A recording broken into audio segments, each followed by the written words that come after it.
Olá, bom dia! Bem-vindos ao programa Conexão. Você está aí com a gente no Portal Plural.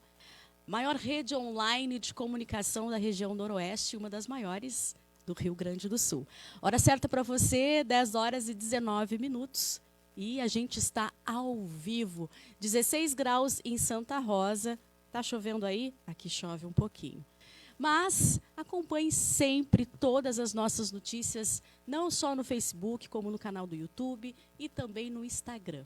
A gente está sempre por aqui, passando notícia com credibilidade para você. Bem, o novo decreto 55882 instituiu o sistema de alertas e ações para o monitoramento da pandemia aqui no Rio Grande do Sul.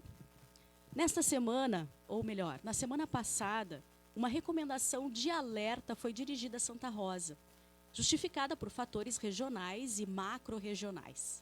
Pois bem, preocupada com essa situação e com o expressivo aumento do número de casos aqui em Santa Rosa, a CISAP, por meio da presidente Lídia Link Lagman, que está aqui ao meu lado, endereçou uma carta ao prefeito aqui de Santa Rosa, solicitando o restabelecimento urgente do comitê de crise para a Covid-19.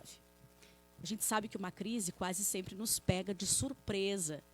E nestes momentos, a melhor maneira de tomar decisões é tendo, sim, um comitê de gestão de crises.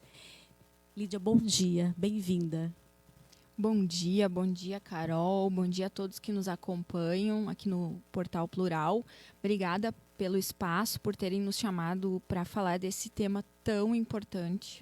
Né? A gente já está bem saturado e cansado de falar da Covid, mas ela não está cansada de nós. Então, a gente tem que falar disso ainda. Né? Se tivesse tudo resolvido, a gente não traria mais esse assunto em pauta. Mas, nesse momento, demanda, sim, da nossa atenção, do nosso cuidado mais um pouco, até que a gente tenha uma situação mais estável, né, Carol? Lídia, o que é a CISAP? A CISAP é a Associação Comercial, Industrial, Serviços e Agronegócios de Santa Rosa. Hoje nós temos mais de 500 associados, entre associados e voluntários, um grupo de 35 membros de diretoria, né, que são voluntários, assim como nós todos, que trabalham em prol desta entidade. Nossas ações, elas estão totalmente voltadas ao empreendedorismo, à educação empreendedora, aos benefícios que a gente pode trazer para esse seleto grupo, né, de associados que fazem parte da CISAP, com o objetivo de a gente desenvolver Santa Rosa e a nossa região. Né? A CISAP esse ano completa 90 anos, assim como o município de Santa Rosa. Então, desde os primórdios, lá quando a cidade nasceu também a nossa associação. E nós estamos nos reinventando também enquanto entidade, né, para que a gente possa entregar valor para os nossos associados. E uma das questões, uma das pautas que a gente vem trabalhando há bastante tempo, desde o início da pandemia, né, são os cuidados preventivos em relação à Covid-19 e também defendendo muitas pautas, né, de manutenção do comércio, da indústria, dos serviços, né, de viabilidade das atividades em meio à pandemia. Então, basicamente, a CISAP, né, resumindo para você e para quem nos acompanha, é isso. E hoje a gente está falando de uma situação bem urgente, né, Carol?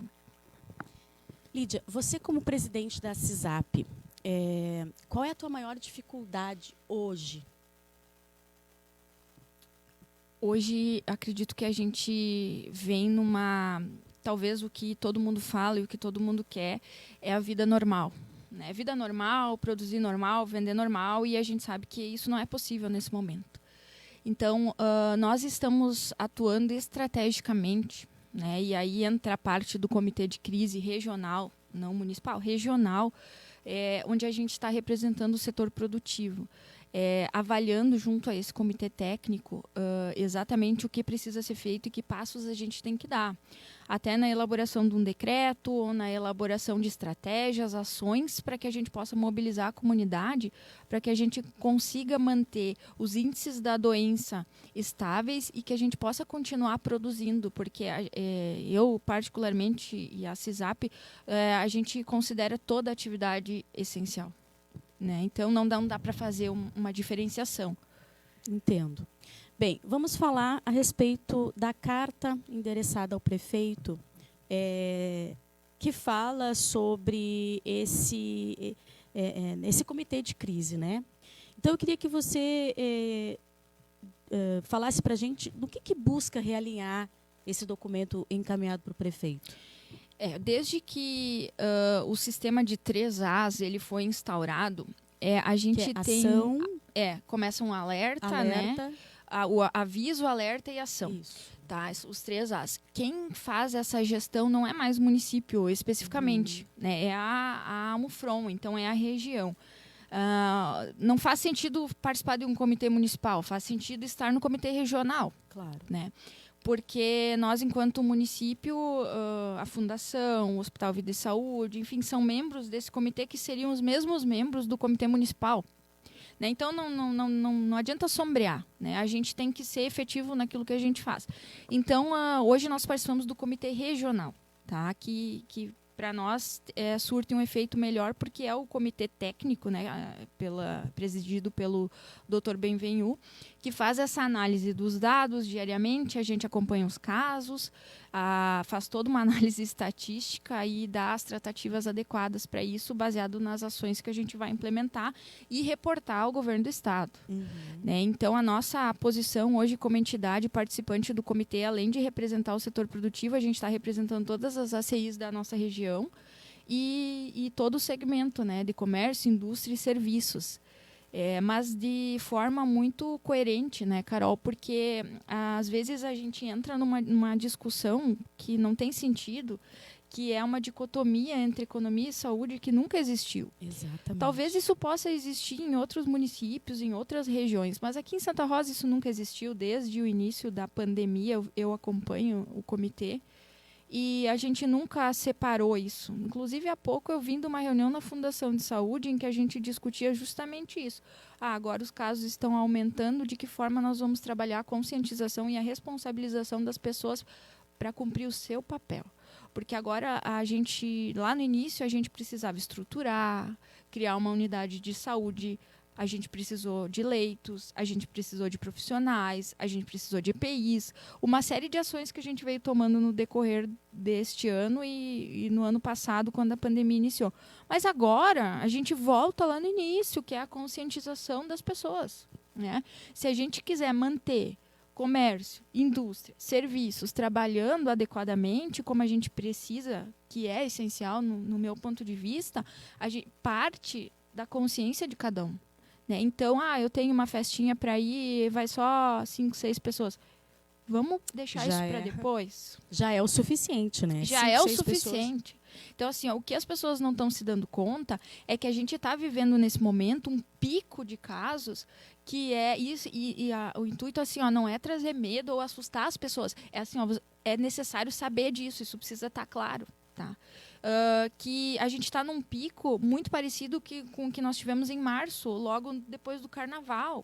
Tinha uma explicação. Agora é só terceira, quarta agora, onda, né? Assim, não teve nada anteriormente que justifica isso, a não ser a falta de responsabilidade das pessoas. Né? Então, a gente quer levar uma vida mais próximo do normal, com tudo funcionando, mas, efetivamente, cada um precisa fazer a sua parte. Esse apelo que a gente faz para as pessoas.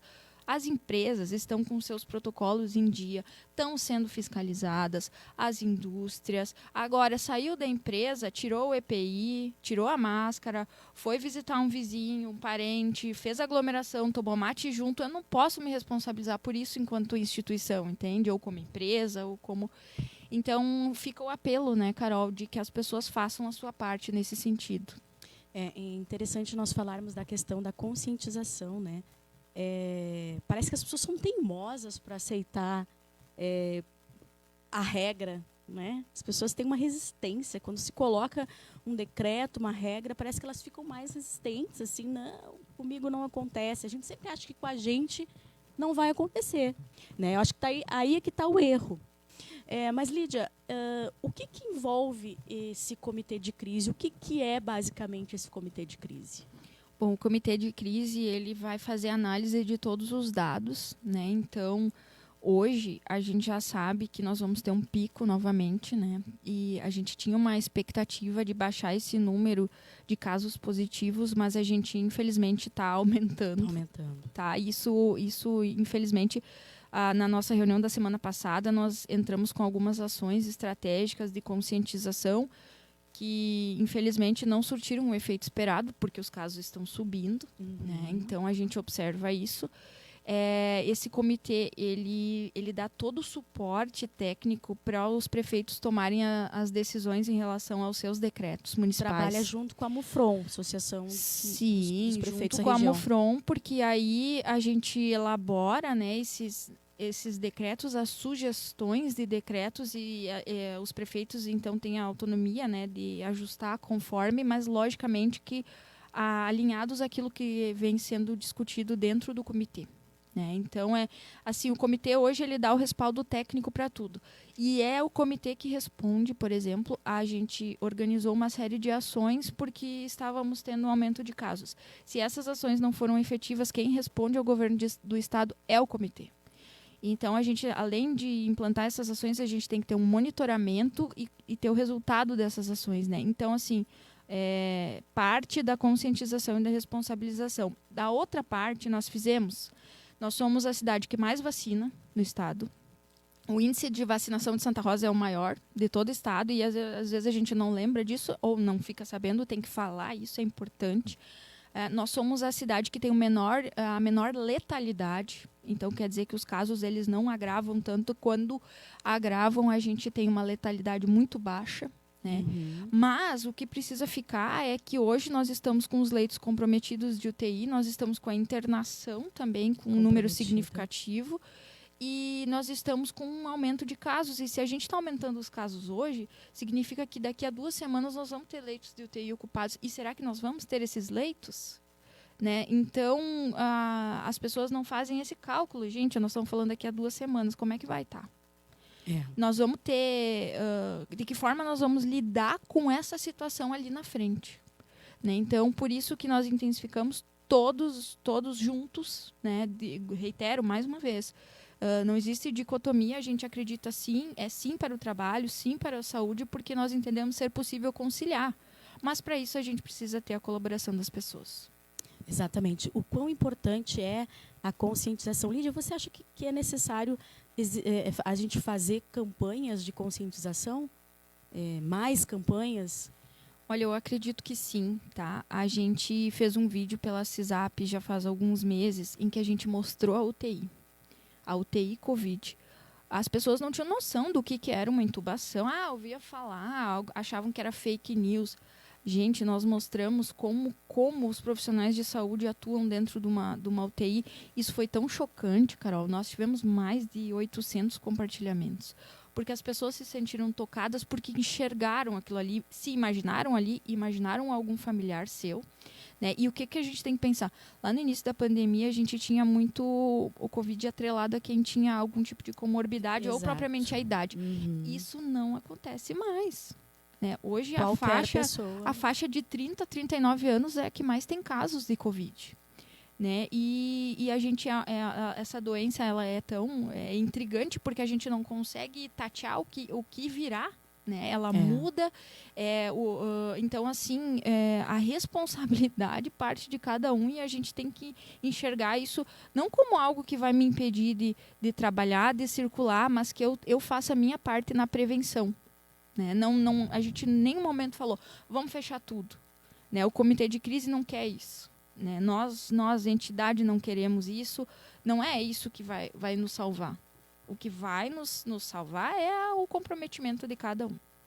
É interessante que eu tive a oportunidade de ver uma reportagem de uns médicos e eles estavam falando na questão da onda da Covid. Né? Então, nós começamos com a primeira onda com os idosos, comorbidades, né?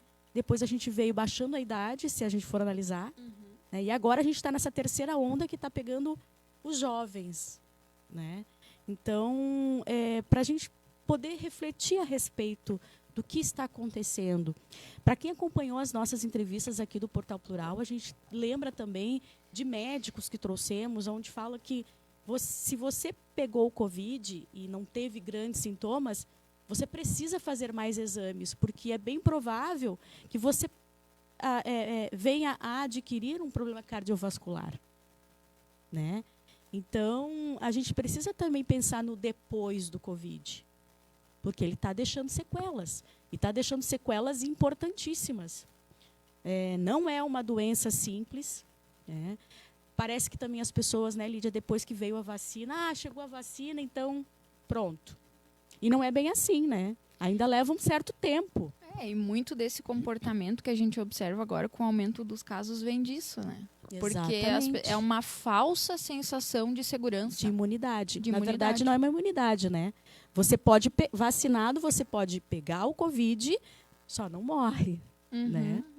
Mas... É uma falsa sensação de segurança e tá todo mundo cansado. Nós também estamos. A gente está desde março do ano passado só falando de Covid, né? Mas ainda precisamos cuidar e estar atentos a esses números, estar atento às campanhas de conscientização. É imprescindível essa nossa fala, que hoje é uma das nossas ações do comitê, que a gente possa chegar e provocar essa reflexão nas pessoas.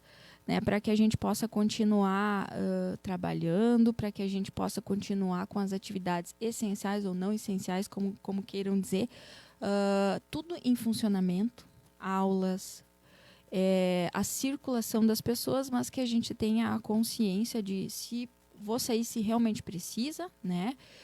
Não preciso levar todo mundo, não preciso ir passear, não preciso ir lá no Tapeporã tomar chimarrão, eu posso fazer meu exercício, sim, pode ir, faz teu exercício, vai caminhar no parque, mas não precisa sentar lá, tomar chimarrão, tererê, enfim, fazer churrasco, não é o momento para isso. Né? Vamos nos concentrar nas atividades produtivas que a gente precisa manter, sim, porque esse é o sustento de todos nós, né? Mas cada um fazendo a sua parte para que isso seja possível de ser mantido. É bem, a lógica é simples, Carol. Só precisa uma coisa, a ação das pessoas. A conscientização tem que começar dentro de casa, né? Esses dias eu estava no supermercado e um pai estava com a máscara no nariz e a criança puxa a máscara, pai. Eu olhei para ele e tive que rir, porque eu achei interessante. Pai, puxa a máscara. Então, é o exemplo. Uma das nossas estratégias, né, enquanto entidade, agora na reunião da Fundação, é justamente isso. Levar isso para as escolas, porque as crianças são fiscais. São fiscais. Né?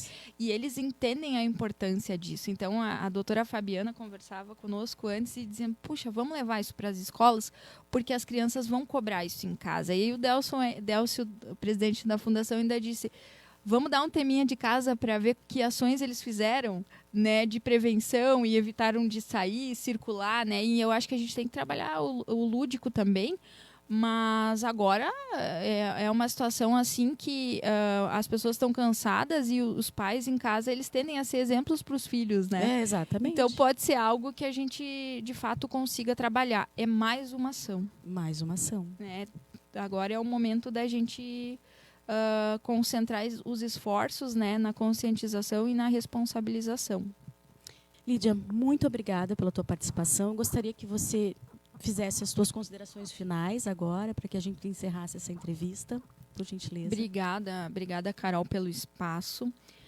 Nós, como entidade do ramo empresarial, a gente nunca olhou só para a CISAP ou para os seus associados, porque esse contexto todo em que a gente está inserido é que faz com que as nossas empresas cresçam, com que a gente tenha uma rede de contatos, um networking. Eu sempre digo que o desenvolvimento de uma cidade, de uma região, está totalmente atrelado a um sistema bom de saúde, que a gente tem aqui em Santa Rosa, a um sistema educacional bom, que a gente tem também, a oportunidade de emprego, que a gente também tem vaga sobrando, e a segurança.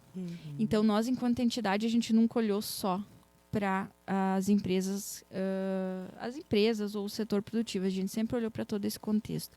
E quando a gente pede essa cadeira no comitê de crise, quando a gente passa a integrar, a gente está falando de um bem maior, né? Que é a nossa sociedade, é todo esse conjunto de coisas, né, que fazem o desenvolvimento de uma região.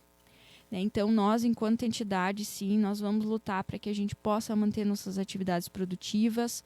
Nós estamos incentivando, cobrando, orientando todos os nossos associados, e a gente tem plena certeza que a contaminação não ocorre dentro de um ambiente controlado, que é o comércio e a indústria. Isso está acontecendo em outros ambientes, em festas clandestinas, em passeios, em viagens. Então, vamos evitar isso nesse momento, né? É um apelo que a gente faz para que a gente baixe essa curva, para que a gente tenha uma estabilidade nos casos e para que a gente possa, através do sistema de saúde hoje, que a gente tanto lutou para ter, dar conta dos casos que virão. Esse seria o meu recado, e agradeço imensamente a oportunidade, Carol, e contem conosco sempre que precisar. Obrigada a você, Lídia. Muito bem. É nessa hora que se vê a importância do comitê de crise para centralizar, coordenar, direcionar as ações da corporação frente a esse novo cenário que a gente está vivendo, que será convocado no instante zero em que a situação for identificada. É fundamental que este comitê defina com antecedência essas ações, se reunindo, preparando e atuando de forma permanente. Vamos nos ajudar, vamos nos conscientizar. Mais uma vez, muito obrigada. E lembre-se, aconteceu, está no Portal Plural.